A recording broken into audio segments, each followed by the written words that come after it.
এক ছাদাবাজ খেদালে আরেক ছাদাবাজ এসে হাজির হয়। আমরা যখন কথা বলি, আমরা যখন যেই বিমান আমাদের দেশকে নিরাপত্তা দেওয়ার কথা, সেই মেয়াদোত্তীর্ণ বিমান আমাদের জনগণকে হত্যা করে।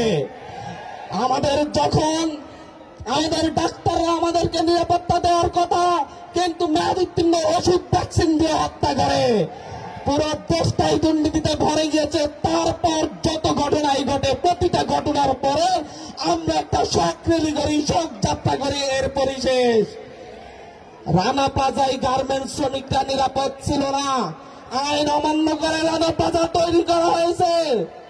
আমরা তাজরিন গার্মেন্টস এর কথা ভুলে যাই নাই। সেখানে অগ্নি নির্বাপক ব্যবস্থা না থাকার কারণে শত শত গার্মেন্টস কর্মী নিহত হয়েছে। বাংলাদেশের রাস্তায় প্রতিদিন শতজন নিহত হয় অ্যাক্সিডেন্ট করে। এই বাংলাদেশকে নিরাপদ করে গড়ে তুলতে আমরা এই প্রজন্ম আপনাদের সামনে এসে দাঁড়িয়েছি। আমার সামনে যে প্রজন্ম দাঁড়িয়েছে, এই প্রজন্ম প্রায় 50 বছর ধরে বাংলাদেশকে জিম্মি করে রাখা একটি পরিবার থেকে বাংলাদেশকে মুক্ত করেছে।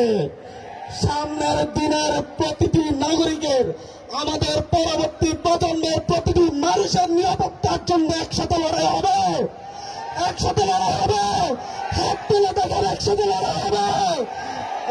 এই শোক যাত্রা করতে না হয়, মানুষের নিরাপত্তা দেওয়া হয়, সেই নিশ্চয়তা করা হবে ইনশাআল্লাহ। যাত্রা করতে চাই না, আমরা নিরাপত্তা চাই, আমরা স্বাভাবিক মৃত্যুর অধিকার চাই। যেভাবে আমাদের মায়েরা স্বাভাবিকভাবে আমাদেরকে জন্ম দিয়েছেন, সেই অধিকার চাই। স্বাধীন বাংলাদেশে আমরা চাই কি? স্বাভাবিক মৃত্যুর অধিকার চাই। কিন্তু আমরা প্রতিদিন ঘর থেকে বের হই, রাতে জীবিত ঘরে ফিরবো কিনা এর নিশ্চয়তা আমাদের নাই। কখন গাড়ি মেরে দেয়, বিমান এসে মেরে দেয়, কখন আমাদেরকে ইট মেরে পাথর মেরে হত্যা করা হয় তার নিশ্চয়তা নেই। কখন আমরা ভিন্ন মত পোষণের জন্য আমাদেরকে হত্যা করা হয় তার নিশ্চয়তা নেই।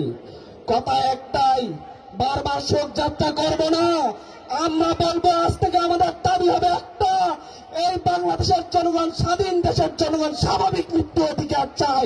স্বাভাবিকভাবে জন্ম নিয়েছি, স্বাভাবিকভাবে মরতে চাই। কোন